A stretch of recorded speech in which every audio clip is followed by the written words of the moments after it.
नमस्कार, मैं हूं सिकता देओ। हमारा भारत में आज दो बड़ी खबरों पर नजर।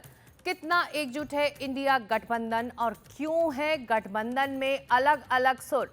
इंडिया गठबंधन की एकता पर सवाल। हरियाणा और महाराष्ट्र में करारी हार के बाद क्या विपक्ष में तकरार बढ़ रही है?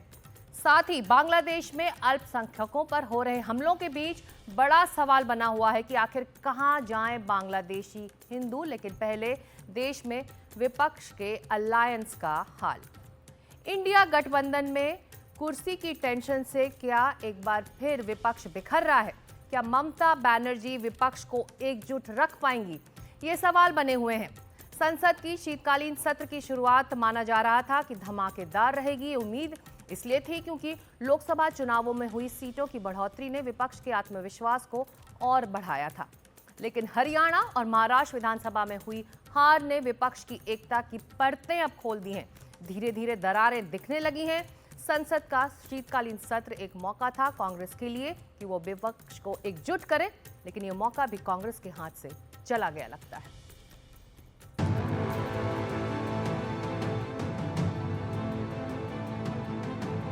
हरियाणा और महाराष्ट्र की चुनावी हारों के बाद इंडिया गठबंधन में सब कुछ सही नहीं चल रहा है। हर तरफ से बागी सुर फूटने लगे हैं। ममता बनर्जी की तृणमूल कांग्रेस ने तो पहले ही गठबंधन से दूरी बना रखी है। चाहे वो अदानी मुद्दे पर कांग्रेस का विरोध हो या फिर संसद में खलल डालने की बात। लेकिन अब एक बंगाली समाचार चैनल न्यूज 10 बांग्ला को दिए एक इंटरव्यू में बंगाल की मुख्यमंत्री ने पारा और चढ़ा दिया है। कांग्रेस और राहुल गांधी का बिना नाम लिए हुए उन्होंने उन पर निशाना साधते हुए कहा कि अगर गठबंधन के लोग चाहें तो वो उसके नेतृत्व के लिए भी तैयार है। ममता बनर्जी ने कहा, मैंने इंडिया गठबंधन बनाया था, अब इसे प्रबंधित करना मोर्चे का नेतृत्व करने वालों का काम है। अगर वो ये नहीं कर सकते तो मैं क्या करूं? मैं बस यही कहूंगी कि सभी को साथ लेकर चलने की जरूरत है। अगर मौका दिया गया तो मैं इसका सही संचालन सुनिश्चित करूंगी। मैं बंगाल से बाहर नहीं जा सकती, लेकिन मैं इसे संचालित कर सकती हूं। सवाल ये है कि ममता बनर्जी के इस सुर में और कितने विपक्षी दल सुर मिलाते हैं। एनसीपी शरद पवार और शिवसेना यूबीटी से ममता के पक्ष में बयान आए हैं। ममता बनर्जी एक या देशाचे नेते आहेत, त्यांच्या किती क्षमता आहे। आज देशाच्या फायद्यामध्ये त्यांनी जे लोक निवडून पाठवले ते अतिशय कर्तव्यगार, जागरूक आणि कर्तव्य, त्यामुळे त्यांना म्हणण्याचा अधिकार आहे। No, Mamta Didi is an absolute integral part of the India Alliance. She's one of the tall leaders of India. And in a vibrant democracy, there's a very big role and responsibility for the opposition. So clearly, if she wishes to take more responsibility, we'd be overjoyed. Rahul ji Gandhi के नेतृत्व में 2-3 चुनाव आपने भी देखे, हमने भी देखे, उनको मेरे ख्याल से वो यशस्वी नहीं हुए।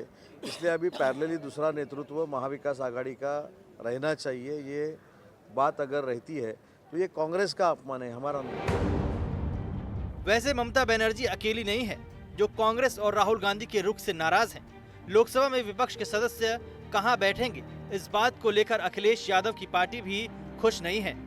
उसे लग रहा है कि कांग्रेस ने विपक्ष के पाले में आगे की ज्यादातर सीटों पर कब्जा कर लिया है। फैजाबाद के सांसद अवधेश प्रसाद जो आगे की कतार में बैठते थे, उन्हें पीछे भेज दिया गया है। और भले खुद अवधेश प्रसाद ये बात खुलकर ना कह रहे हो, पर समाजवादी पार्टी को ये काफी अखर रहा है। मेरे प्रति अगाध सम्मान है। विधानसभा में आप देखे होंगे कि वो अपने साथ बगल में बैठाते थे अगली कतार में। तो वही परंपरा, वही शुरुआत, वही लगाव वहाँ भी दिखाई पड़ा और आज भी है। सीट में एक ही वो आगे बैठ के हम लगी हुई सीट से बैठ रहे हैं, तो मेरे मन में ऐसी कोई बात नहीं। एसपी इस बात पर भी खफा है कि इस पूरे मामले पर नेता प्रतिपक्ष ने चुप्पी साध रखी है। कांग्रेस सफाई दे रहे हैं कि पहले हुए समझौतों के मुताबिक हर 28 सांसदों पर एक आगे की सीट मिलनी तय हुई थी। इसीलिए एसपी को 37 सांसदों के लिए एक ही सीट मिली। इंडिया गठबंधन में समस्याएं कई हैं। समाजवादी पार्टी की महाराष्ट्र इकाई के अध्यक्ष अबू आजमी ने उद्धव ठाकरे की शिवसेना पर सांप्रदायिकता का आरोप लगाते हुए महाविकास अघाड़ी से अलग होने की बात कही है। आदित्य ठाकरे ने इस पर पलटवार किया। कभी कभी भाजपा की बी टीम यानी यहाँ क्या अखिलेश जी के नहीं, अखिलेश जी अपनी लड़ाई लड़ रहे हैं, यहाँ की जो है वो कभी कभी भाजपा की बी टीम की जैसे बर्ताव करते हैं वो हमने पहले भी देखा है। और इस चुनाव में भी मुझे ज़्यादा बोलने के लिए आप इस पे ना लाइए, उन्होंने किसकी मदद की, कैसे मदद की, तो सबको जाहिर है। तो एक तरफ विधानसभा चुनाव में हार पर हार मिल रही है, दूसरी तरफ विपक्षी दलों में आपसी सिर फुटअव्वल बढ़ रही है। लग रहा है कि आगे इंडिया गठबंधन के उथल पुथल भरे दिन आने वाले हैं। Bureau report, NDTV India.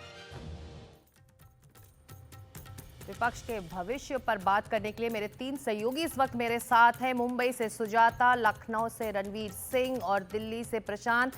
Sujata, पहले आपके पास आदित्य ठाकरे ने अबू आजमी पर पलटवार किया है, लेकिन ये बताइए शिवसेना यूबीटी का ये जो हमला है या विरोध है, ये समाजवादी पार्टी तक ही सीमित है, अबू आजमी तक ही सीमित है या फिर इसका दायरा बढ़ा है?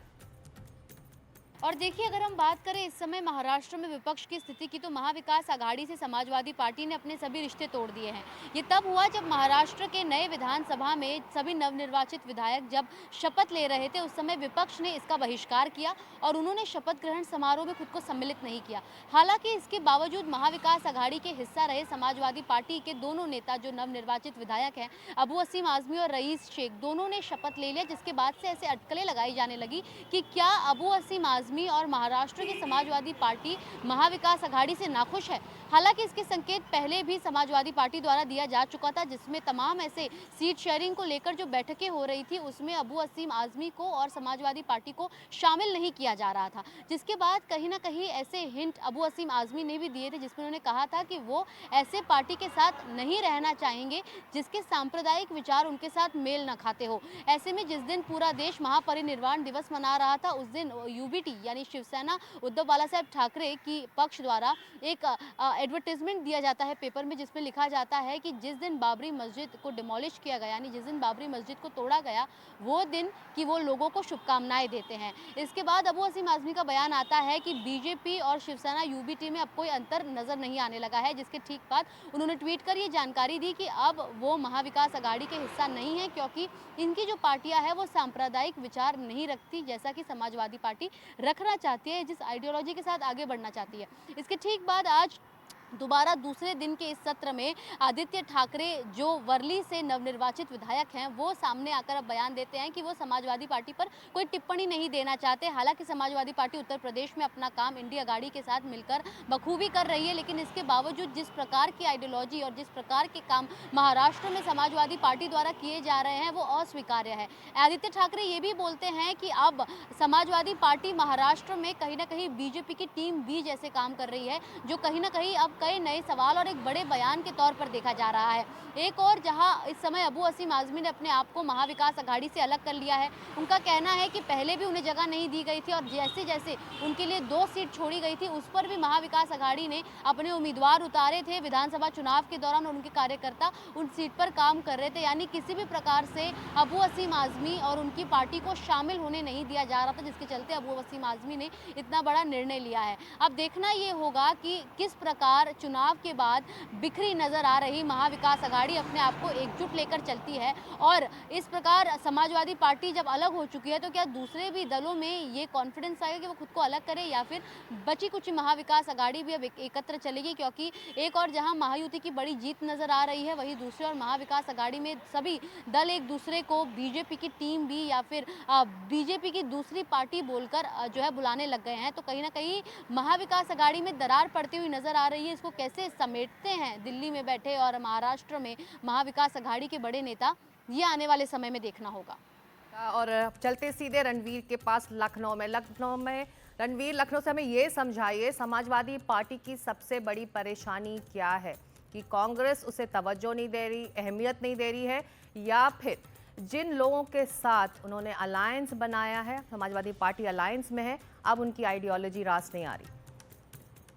समाजवादी पार्टी की परेशानी कहें या फिर समाजवादी पार्टी का आरोप, सपा ये कहती रही है कि कांग्रेस जिस जिस राज्य में मजबूत है वहां वो अपने हिस्सेदारों को कुछ नहीं देना चाहती, लेकिन जहां वो कमजोर है वहां एक बड़ा हिस्सा मांग बैठती है। उदाहरण उत्तर प्रदेश है। उत्तर प्रदेश में 80 लोकसभा की सीटें हैं और लोकसभा में जब गठबंधन में सपा और कांग्रेस गए तो सीटों को लेकर तनातनी हुई और अंततः सपा ने 17 सीटें कांग्रेस पार्टी को दे दी। लेकिन अगर विधानसभा चुनाव की बात करें तो मध्य प्रदेश में सपा को कुछ नहीं मिला, काफी तनातनी हुई। इसके अलावा वो उम्मीद कर रहे थे कि उन्हें हरियाणा में कुछ मिलेगा, वहां भी कुछ नहीं मिला। जम्मू कश्मीर हो, महाराष्ट्र हो, किसी भी राज्य में कांग्रेस ने सपा को कुछ नहीं दिया और कुछ राज्यों में सपा जाकर के अकेले लड़ी। ऐसे में अब ये वक्त ऐसा लगता है समाजवादी पार्टी के लिए आ गया है कि वो कांग्रेस के सामने मजबूती से खड़े होकर के ये सवाल पूछे कि अगर इंडिया अलायंस को बचाना है, अगर इंडिया अलायंस का अस्तित्व को मजबूत करना है तो फिर अपने हिस्सेदारों को लेकर कांग्रेस को भी सोचना पड़ेगा। और वाकई में अगर आप देखें उत्तर प्रदेश में तो कांग्रेस 2014 में सिर्फ 2 लोकसभा सीटें जीती थी, सोनिया गांधी और राहुल गांधी।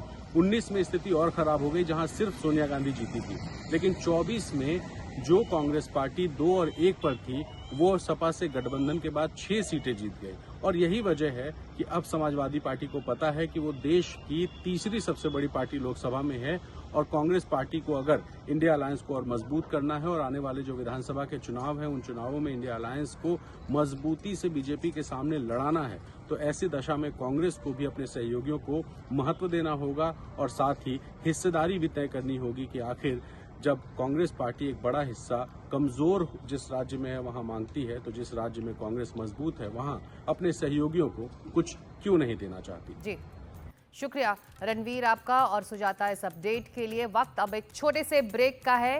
ब्रेक के बाद हमारा भारत में बांग्लादेश के अल्पसंख्यकों का संकट, कहां जाएं बांग्लादेशी हिंदू।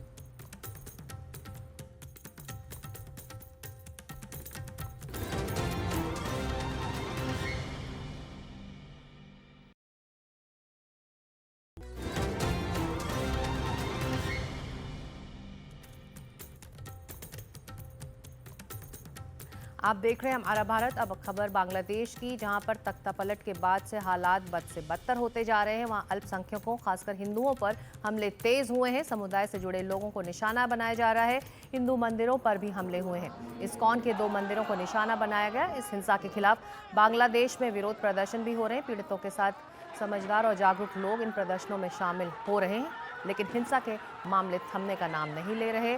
अल्पसंख्यक समाज खौफ में जी रहा है। यह हालात बांग्लादेश की आंतरिक स्थिति के लिए खतरा बने हुए हैं और अंतर्राष्ट्रीय समुदाय की चिंता भी बढ़ गई है।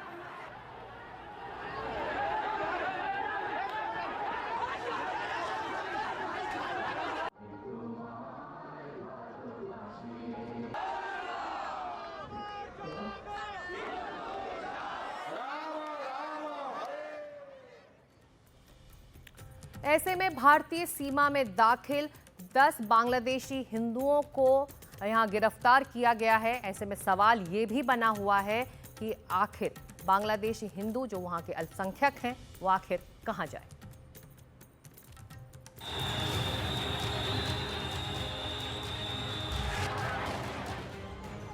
बांग्लादेश में बदले हुए हालात और लगातार जारी हिंसा के बीच तमाम हिंदू परिवारों की जिंदगी खतरे में है।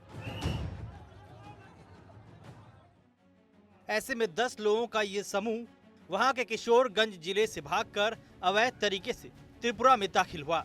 इनमें 2 महिलाएं, 1 बुजुर्ग और 3 किशोर शामिल हैं। ये सभी त्रिपुरा के अम्बासा रेलवे स्टेशन से पकड़े गए। ये असम के सिलचर जा रही ट्रेन में सवार होने वाले थे। हमने इनसे पूछताछ की है। उत्पीड़न की वजह से देश छोड़ने की बात कह रहे हैं। त्रिपुरा से सिलचर जाने का इरादा था। हम बांग्लादेश में नहीं रह सकते। हमारे ऊपर अत्याचार हो रहा था। हमारी महिलाएं सुरक्षित नहीं हैं। मुझे काम के बदले पैसे नहीं मिलते। वेतन मांगने पर पीटा जाता है। भारत की जेल में रहना पसंद करेंगे। बांग्लादेश वापस नहीं जाएंगे।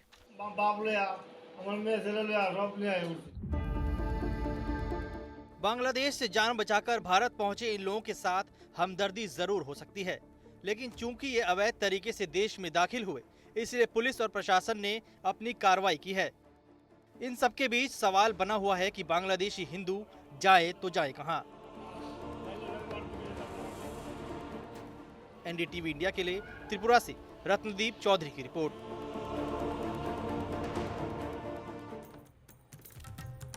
और इधर दिल्ली में विधानसभा चुनावों की तैयारियां तेज हो चुकी हैं। दिल्ली के करोल बाग इलाके में आम आदमी पार्टी के राष्ट्रीय संयोजक अरविंद केजरीवाल ने पदयात्रा निकाली और जनता को संबोधित किया। कहा केजरीवाल जी स्कूल ठीक करो, मैंने स्कूल ठीक कर दिए, करेंगे नहीं करे? आपने कहा केजरीवाल जी अस्पताल ठीक करो, मैंने सबका इलाज मुफ्त कर दिया, मोहल्ला क्लिनिक बना दिए, अस्पताल ठीक कर दिए। तो आज हमारा भारत में इतना ही, लेकिन एनडीटीवी इंडिया में लगातार खबरें जारी रहेंगी। आपसे हम फिर मिलेंगे अगले शनिवार ठीक 7 बजे। तब तक के लिए नमस्कार।